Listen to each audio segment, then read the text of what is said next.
আসসালামু আলাইকুম বন্ধুরা, আশা করি সবাই ভালো আছেন। যে যেখানে আছেন অনেকটা সুস্থ রয়েছেন, ভালো রয়েছেন।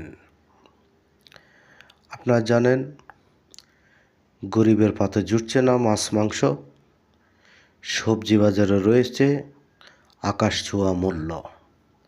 তাই দেখতে পাচ্ছেন ভেন্ডি বাজি হচ্ছে।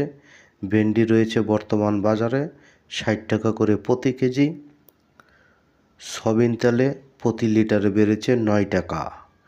বর্তমান ঢাকাতে পেঁয়াজ রয়েছে 160 টাকা প্রতি কেজি। মানুষ কি খেয়ে বেঁচে থাকবে?